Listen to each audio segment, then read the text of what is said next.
Bonjour, bonsoir à tous. Voilà, on est mardi, il est 11 heures du soir. J'ai fini la première journée complète au CES. Comme vous le savez, dans chaque grande conférence, il y a souvent plusieurs parties. Il y a parfois la partie trade show où avec des exposants, donc avec un peu en mode de foire, avec plein d'exposants qui vont proposer leurs solutions. Et ça, c'est vraiment le succès de CES. Mais vous avez aussi des talks, donc des conférences avec des intervenants, des speakers qui animent parfois des panels ou font des conférences en direct.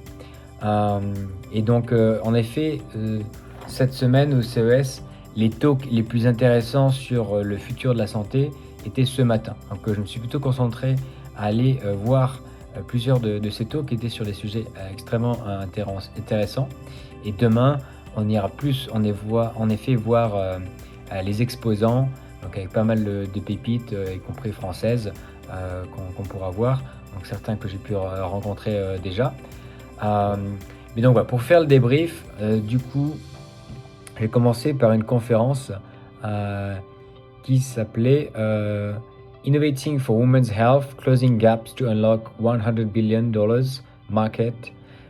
Donc voilà, vraiment sur un track plutôt sur la santé féminine. Et là, donc c'était intéressant que c'était avec à la fois une représentante Dexcom, donc le fabricant des glucomètres, le concurrent de Abbott. Euh, David Matthews, qui est représentant de Beacon Biosignals, et Amy, qui est la fondatrice de UVA. Et donc, typiquement, donc, Dexcom, sur les lecteurs de la glucométrie, et ils ont expliqué qu'en effet, au-delà des glucomètres sur prescription, tout comme Abbott avec son lingo, ils ont développé donc des CGM, des Continuous Glucose Monitoring System, donc des glucomètres permanents qu'on se clip sur le bras pour avoir sa glycémie en direct. Voilà, elle a bien expliqué en effet la démocratisation de ce type de produit-là et le fait qu'en effet, au-delà des diabétiques, y compris pour des prédiabétiques, ou maintenant même sur des populations pas forcément diabétiques, mais qui veulent mieux comprendre ces niveaux d'énergie, il y a ce gain d'intérêt avec ces glucomètres qui sont de plus en plus accessibles. Je crois qu'aux États-Unis, en effet, à partir de $50, vous pouvez avoir un premier glucomètre pour 2 semaines. Donc, voilà, aussi pouvoir tester vos glycémies, et elle expliquait pas mal de choses par rapport à ça.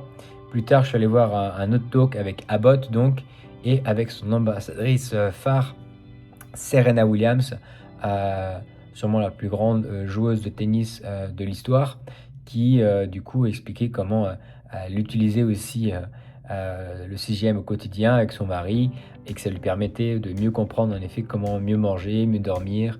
Et donc voilà, il y avait une logique de bien-être mais aussi de performance.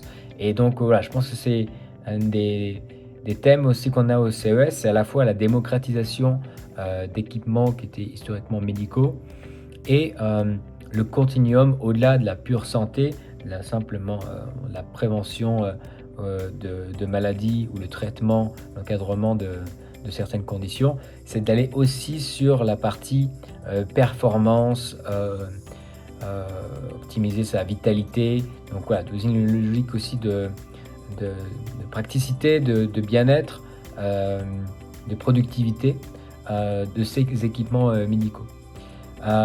Et les deux autres intervenants que je citais, donc Beacon Biosignals, eux, ils ont développé une sorte de bandeau pour mesurer les ondes cérébrales.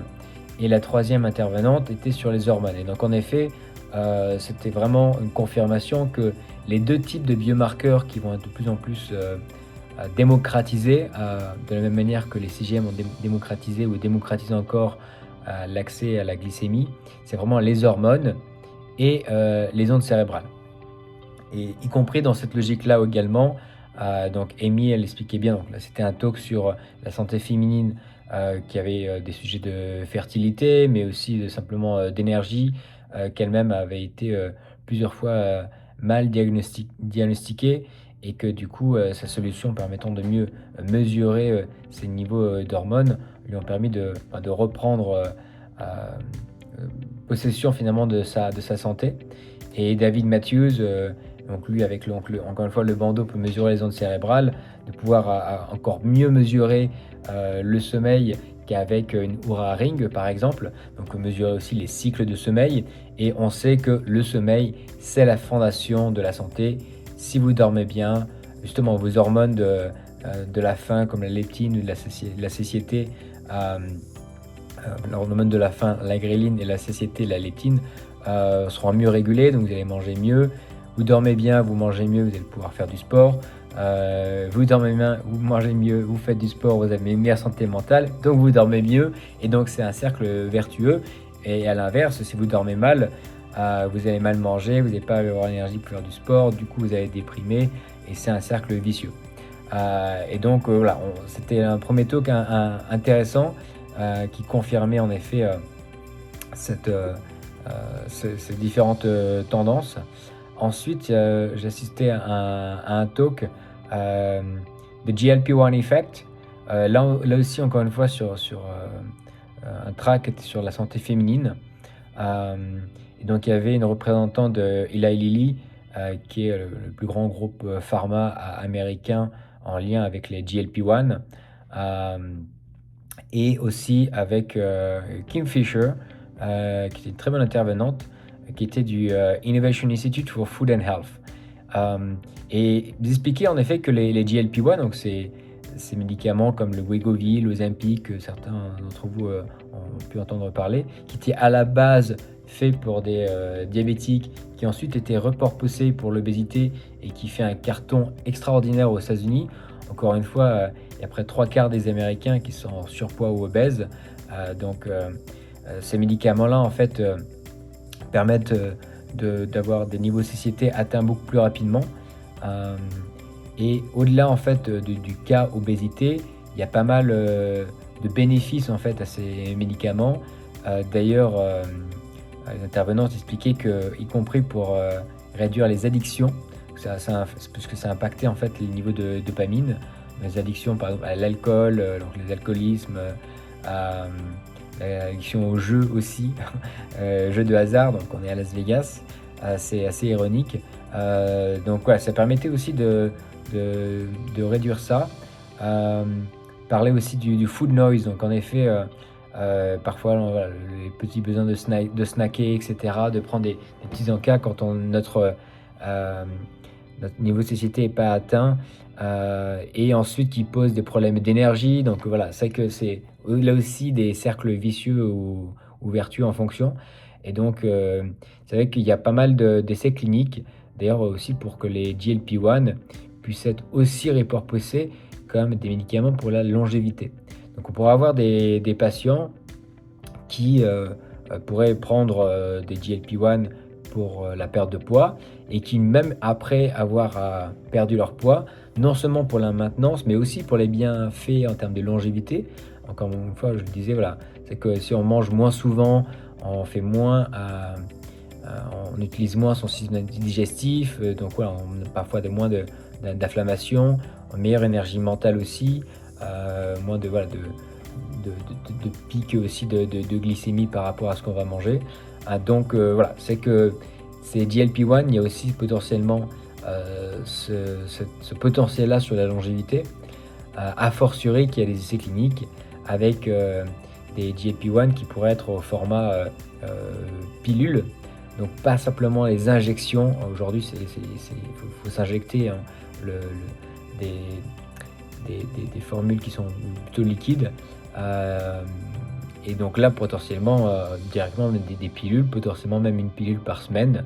Voilà, donc il y a plusieurs essais cliniques qui sont vers ça, qui permettraient de démocratiser encore plus ces médicaments en termes de coût, en termes d'acceptabilité par leur posologie.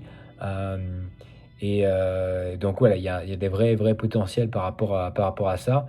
Et aux États-Unis, on voit déjà l'impact de ces GLP-1.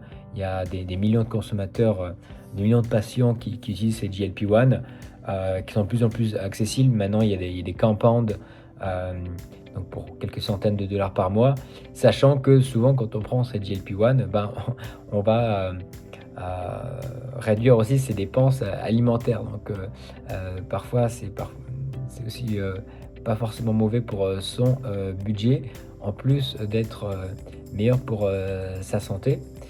Et donc ouais, c'est voilà, c'est et puis aussi, si, bien sûr, le clou du spectacle, ce soir, j'étais à la Sphère. Donc la Sphère, c'est cette grosse boule que vous avez pu voir peut-être, à Las Vegas avec, le plus grand, écran, LED LED au monde. Hem et donc vous avez une vue quasiment 360 et donc c'était, Lenovo, mais donc il y avait le CEO de Nvidia, la CEO de AMD, un des top managers de Microsoft, le patron de la FIFA. Et donc, ouais, ils ont parlé de pas mal des nouveaux produits de Lenovo.